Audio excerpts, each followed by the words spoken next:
Hey guys, we are live with The Tea, and this is our second episode. As you can see, I have Liz Hebert, Councilwoman, City-Parish Councilwoman for District 8. Hey. I will let her kind of describe to you what she's here for and kind of what we're going to talk about in this episode. Well, hey everyone. Well, first, thanks for having me. I told you earlier, and I'll tell everyone here, I love Developing Lafayette because it includes two of my favorite things. One being local, what's going on locally, all the fun things, restaurants, businesses, shops, you name it.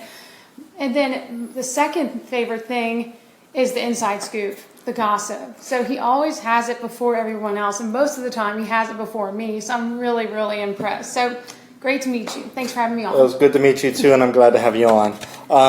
So this is kind of going to be a place where people can ask both you and I questions about any developments going on. And we have a couple of developments that we want to talk about, and we'll kind of go from there. But first, is there anything that's going on in District 8 that you're excited about? Oh God, there's so much going on in District 8. So my district is in the middle of Lafayette. I have a really good mixture between residential and business. So we're about to talk about a lot of the really great businesses coming our way, but there's always something going on, whether it's a new development, and a residential development, or a new business development. So yeah. So a couple of things in your district, and one of the things that I just posted is Chris's Po' Boys. yes. So what is your thoughts on Chris's Po' Boys? Do you like Chris's Po' Oh my Boys? God, I love Chris's Po' Boys. Who doesn't? Who doesn't? So I used to eat it, grew up on the north side of Lafayette. I'm from Lafayette, born and raised. Used to go to Chris's Po' Boys on Moss Street all the time growing up with my family. And now I live across the street from the one on Ambassador Caffrey. Okay. Which is now going to be moving, I guess. I saw from your page, you told me. It's going to be moving right behind the Shell station now, or now Chevron station. So Yeah. So there's a new shopping center. I want to say it's two tenants. I think it's Chris's Po' Boy, and there's just a no-name tenant. I think it's just a leasable spot.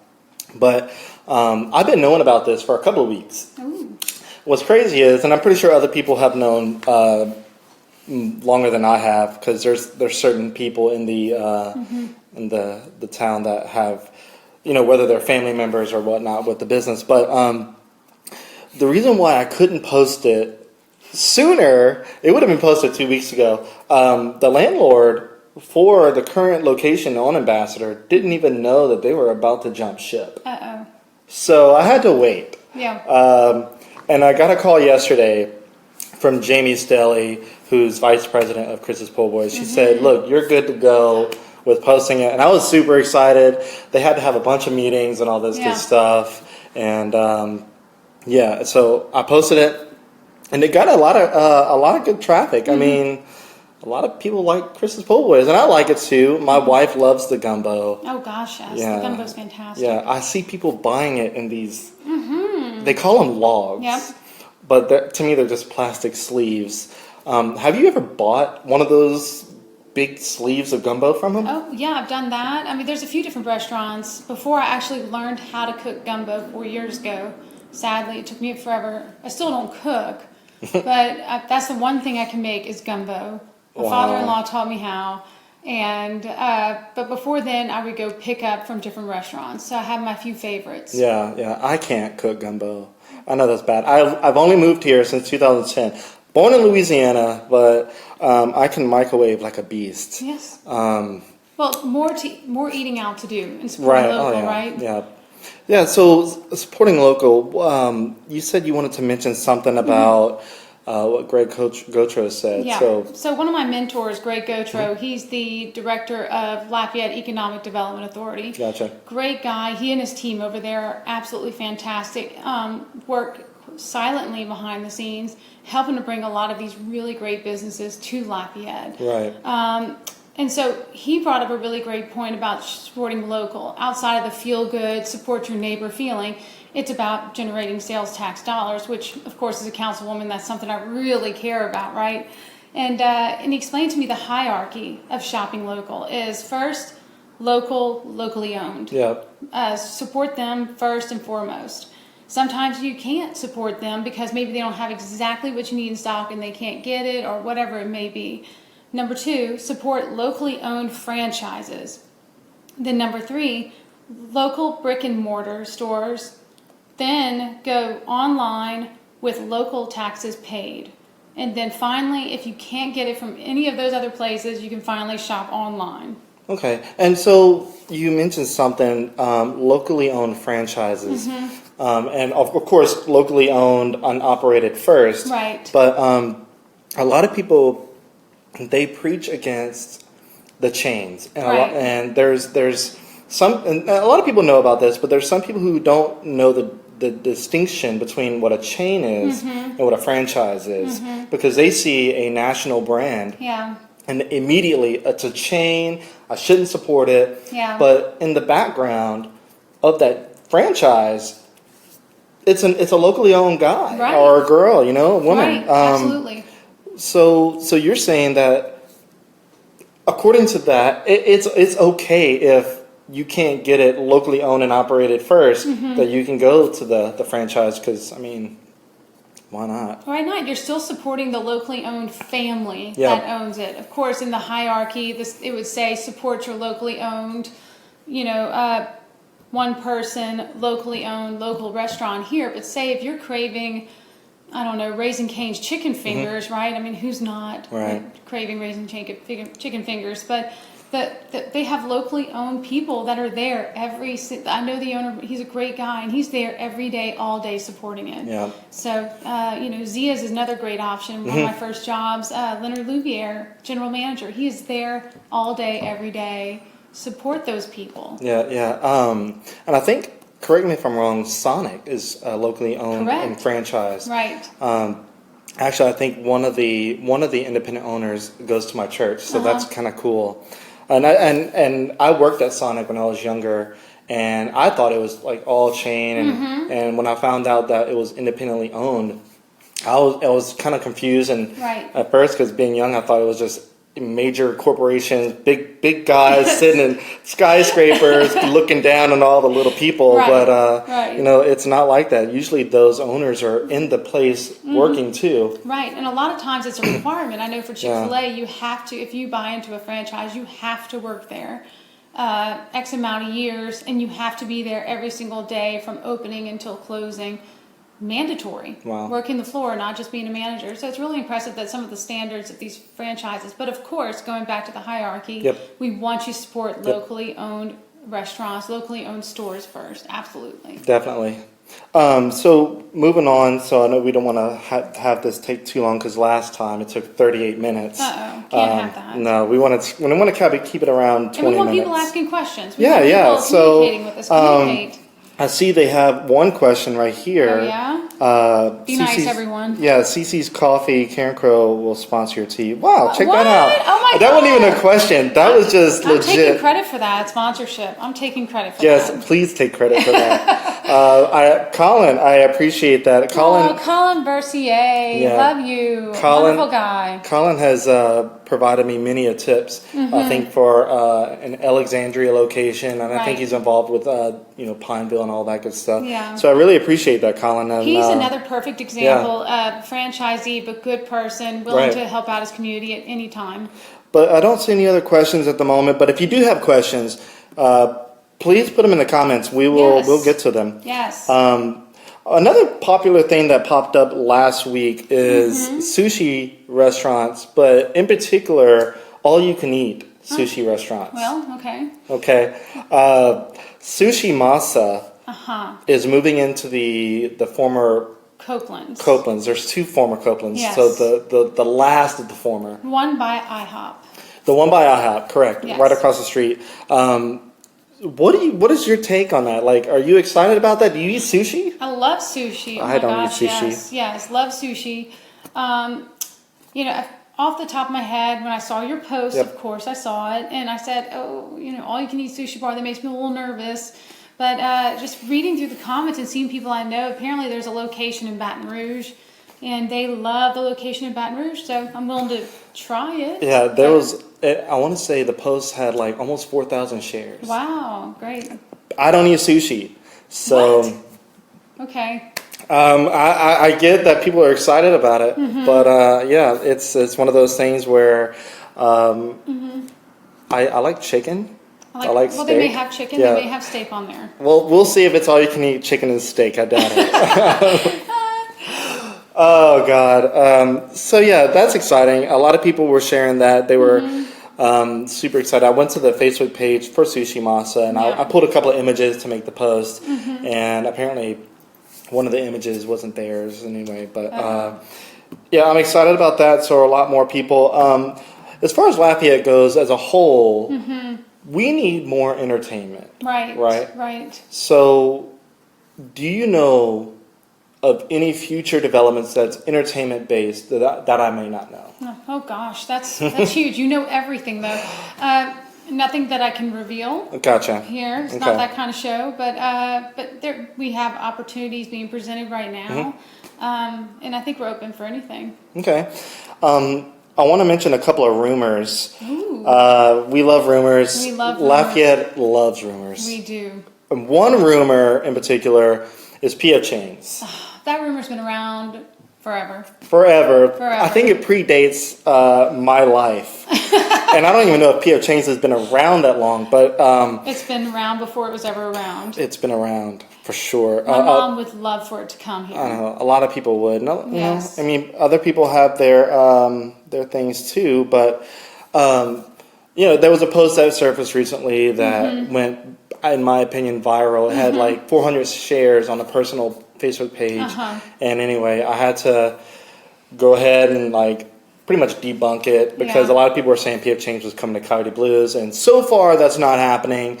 At least tangible proof. If it does, surface, then of course, hopefully that rumor breaks. It comes true. Fingers crossed. But yeah, as far as entertainment goes, Munkus Park is coming along. They just started construction on that. Ground, yes. It's moving right along. Yeah. So, what can you tell me about Munkus Park and all the different things that it's going to do for the area? Well, a dear friend of mine, E.B. Brooks, is the one who, way back in the day, even saved the park. Right. And so she's now the executive director of it and just running the whole show. And she's doing a fantastic job. From the get-go, it was 100% what does the public want. Right. This is a public park.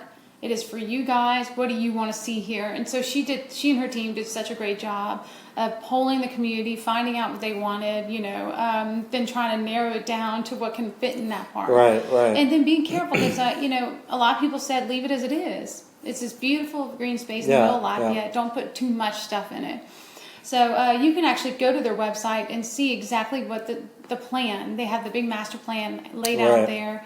It's going to be absolutely beautiful when it's all done. I think those of you out there who are afraid that it's not going to be green space any longer, I think you'll be pleasantly surprised whenever you go to the website or contact Munkus Park, the team over there. They would love to give you a tour and show you the grounds and show you what is coming because it's going to be fantastic. I agree. I'm excited about it. I want to remind everybody that is just tuning in. You're watching The Tea with Developing Lafayette with Liz Hebert and I. They got a question from, hopefully I don't butcher the name, and I've seen this guy's name many a times. You may know him. Simon Mahan. Yes. What is Lafayette missing that can make us next level city? Ooh, Simon, that's a good one. What are we missing? You got me there, Simon. I mean, we have so much. I think it's definitely a delicate balance when those questions are asked, and I've seen them asked, whether it's radio stations ask it, you've put it out there a few times. People are quick to mention chains and quick to mention these big things here.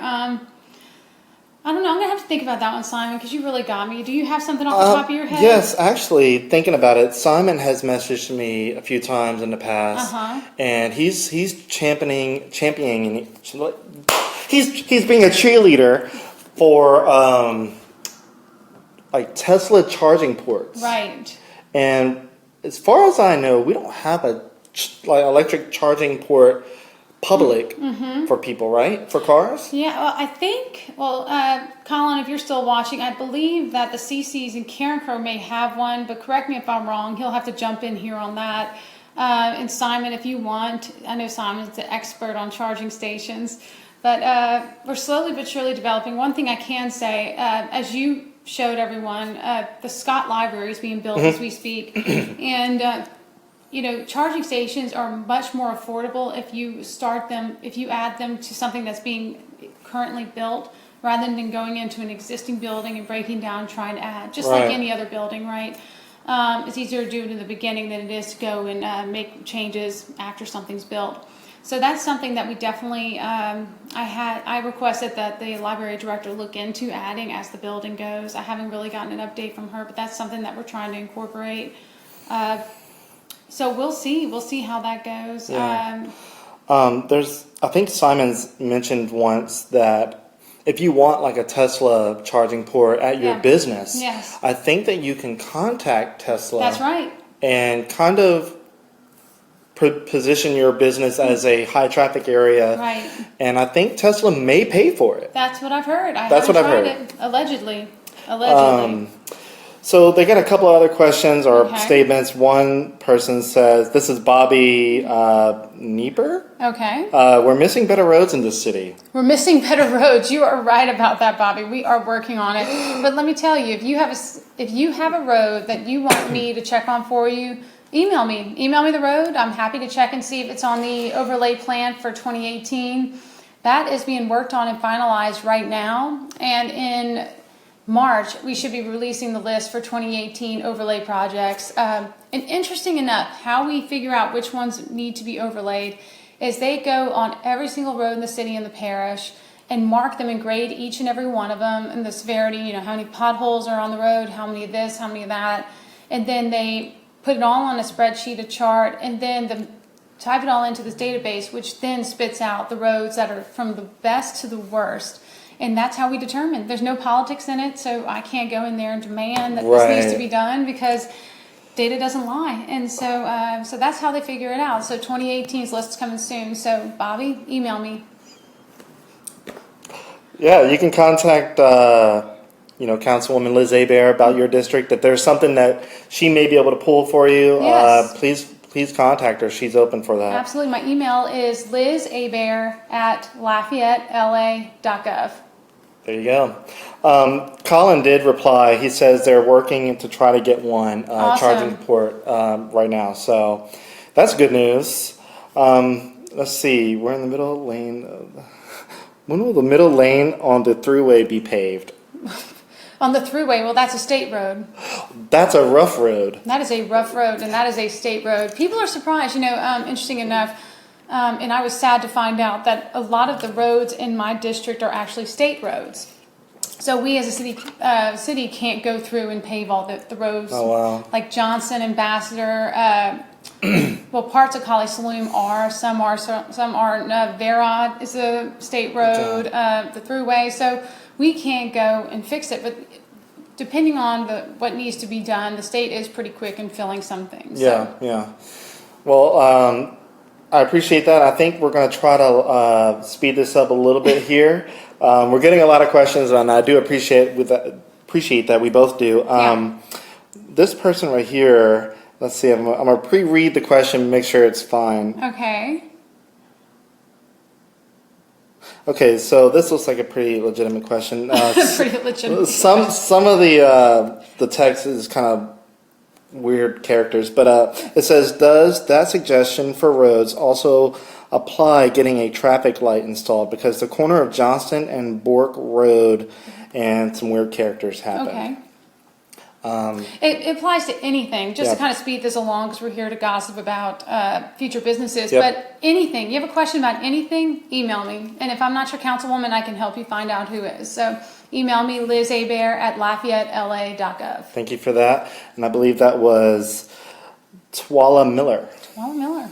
So a couple other things I wanted to ask you personally. I heard a Waffle House a while back was being planned for next to Percy Guidry. Right, on Johnson Street. Correct. Is that still happening, or is there some issues? Because I know the residential area near it, Right. I think, may have petitioned kind of like. Right. So what do you know about that? Is there anything you Yeah, can that share? was actually my district. There was, some concerns about Waffle House, late night eating. I love Waffle House. I love late night eating. I love scattered, smothered, covered, chunked, and peppered. Right. We all have our favorites there, but the residents, rightfully so, they live there. Yeah. They had their concerns, and rightfully so.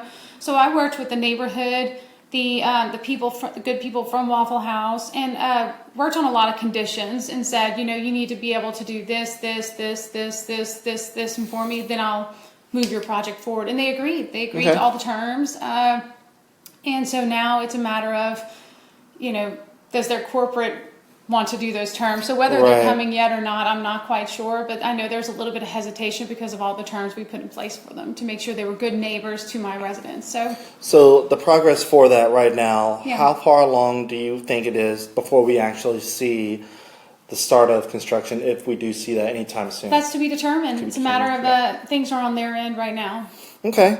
Well, moving on, when Dixie was just blasted all over the place about being bought out or locations being bought by Super One. Okay. I was watching the news this morning. I think it was KADN 15, and they mentioned that the former Winn-Dixie, and I think this is your district, the former Winn-Dixie on Ambassador across from Costco. Ambassador across from Costco, yes. Okay. Do you know if that's going to be Super One? I've heard a couple of different things. I haven't heard for sure what it's supposed to be, Okay. but I don't know. We'll find out. Yeah. I'm sure they'll let me know. I just thought that was interesting, and hopefully, if I find out, I will let everybody know. Because when I heard that this morning, I was like, I didn't know about that. Yeah. So, and it's usually weird for me to not know about something, like I and said. yeah. So let's see. Let me kind of just finish this up. Colin asked, next to Percy Guidry, CC's and Cairo is being built now. So yeah, we do know about the CC's over there being built next to Percy Guidry. And there's one coming by the mall as well. Yeah, there's one by the mall. There's a ton of CC's CC's are being built. everywhere. Oh my gosh. Thank God you have a CC's tea sponsor. Right, I know. Thanks, Colin. I mean, that's going to be huge. So I have a final question, and we will close this up. Okay. What excites you the most about Lafayette? Oh gosh, everything. The council, being on the council the last 2 years, has really opened my eyes to Lafayette. I'm born and raised here. I've always been engaged and involved in the community. But being involved on the council level has brought a whole new admiration for our local government. Government can sometimes get a bad rap. Yeah. But and I can't speak for federal. I can't speak for state. But locally, I can tell you some of the people that work on the local level are some of the hardest working people I've ever met. Right.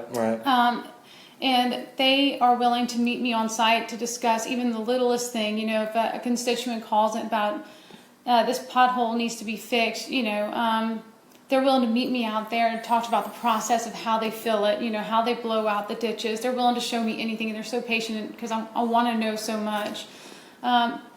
And just how the process of things happen in this town. But what excites me the most, I think, is where we're going next. Yep. Being younger, I ran because the whole reason for me running was my husband and I, we want to live here forever. Yep. We want to make this Lafayette our forever home. And so, I know that a position like the city council will help me make this the community that my husband and I and our friends and we all want to live in. Yeah. Whether it's more entertainment, whether it's more a better nightlife and better workplace environment, or whether better place to raise a family. It's all those things, and I get to luckily touch on all those things as a council member. I love the interaction with my constituents and the people and the opportunities I get to have doing this job. So I can definitely say I'm the most excited about where Lafayette is going in the future. Oh yeah, I'm excited about it too. Yeah. There's so many different things that even just this week that I saw being talked about. Right. One in particular was Bloomberg Philanthropies. That's they right. they came out and said that I think we're the only city in Louisiana that is a part of 37 37 cities? finalists. 37. The Okay. Bloomberg Mayor's Challenge. It's 2018. It's pretty incredible. It's definitely an honor to be a part of that Yeah. list. Very exciting. So I know Joel, our mayor Joel Robideau, is working hard on that with his team. So great things coming on that as well. Yeah, I know. And I think one of the other cities I looked at on that list was Los Angeles. So Right. it's kind of cool to be on the Right. same list that a big city like that is Right, on. we're in great company with Yeah. that list. Well, cool. Liz, I appreciate this sit down. And Great. guys, if you have questions for Liz, she gave her email address, but if you want to go ahead and provide it again. I'll do it again. It's Liz Hebert at LafayetteLA.gov, and we'll also put it in the comments. we'll That put it in way the comments. everyone can just copy and paste it, because I know you're not writing it down. Yeah, right. Well, I appreciate this, and it was good to Thanks for having me on. talk with you. Appreciate it. All right. Night, everyone.